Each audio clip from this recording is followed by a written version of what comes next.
are my African violets, which are now in bloom.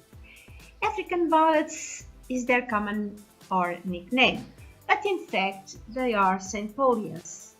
They are widely grown, attractive houseplants, and they are available in many colors from white through pink and red to purple and various flower types. With careful cultivation, they can grow as compact and tidy plants. They also flower for many months. They are indeed ideal for small spaces such as windowsills. Regardless, the big issue is, are African violets the true violets? A common misconception among plant lovers is that true violets and African violets are similar. However, that is not true. There is no question about the beauty and the merits of each one of them. They are equally fabulous in their own right. But the fact is, their resemblance is just apparent and superficial. In fact, they show different morphological characteristics on the leaves and flowers. That is why they were assigned to different families.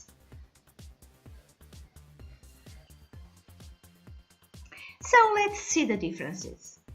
The true violets are included in the genus Viola and in the family Violaceae. Some interesting ornamentals share the same genus, like the little viola tricolor and lots of hybrids, namely the pansies and violas. True violets are mostly native to the temperate northern hemisphere, and they are grown outdoors in partial shade or full sun. The African violets are a different story. They belong to the genus Centfolia, which is housed in the family Gesneriaceae. They share this family with Gloxinias and Streptocarpus, among others. They grow naturally only in the coastal mountains and forests of East Africa, where Tanzania and Kenya are situated, thus native of a tropical climate, although growing in higher altitudes. That is, in wide temperate climates, African violets are mainly houseplants. African violets are quite recent too. This species was discovered in Africa only in 1892 and became popular in recent years. Whereas the true violets were already raised and cultivated by the ancient Greeks and Romans over 2500 years ago. They considered them as a symbol of modesty, fertility, and love. They also used them as a remedy for several ailments. Both of the leaves and flowers are edible and rich in vitamins. There are several species of wild violets. In my garden I have two different ones. You can see the difference between them here. One has larger and broader leaves than the other. I was told that this larger leaved is Viola odorata, the only fragrant species of violets. A bunch of these plants was given to me some 20 years ago by the lady attending the shop where I was going to buy gardening stuff. She had more than plenty of them at home, she said, and I'm sure she had, like I have now.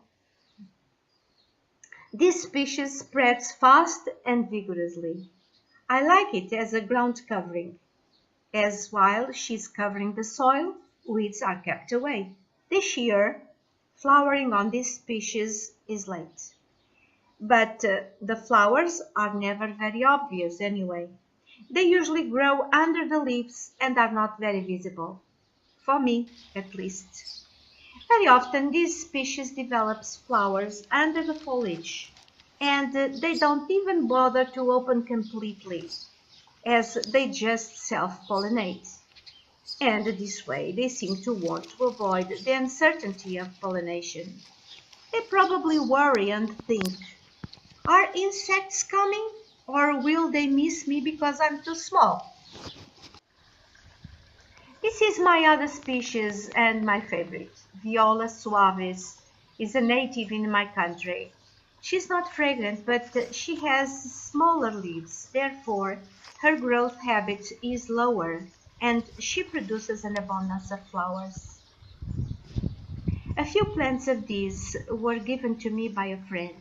And by the way, I mentioned before that I have a few native plants in my garden, but I want to make clear that I never take a full plant home. I either take a cutting, if it is a perennial, or collect the seeds in the proper time. Anyway, when I go for a walk, I always take a few bags to collect the seeds, just in case.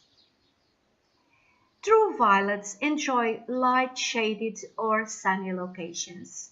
They tolerate many soil types but prefer soil that is moist and rich in organic matter.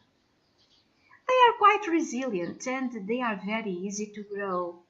And in the main, they take care of themselves.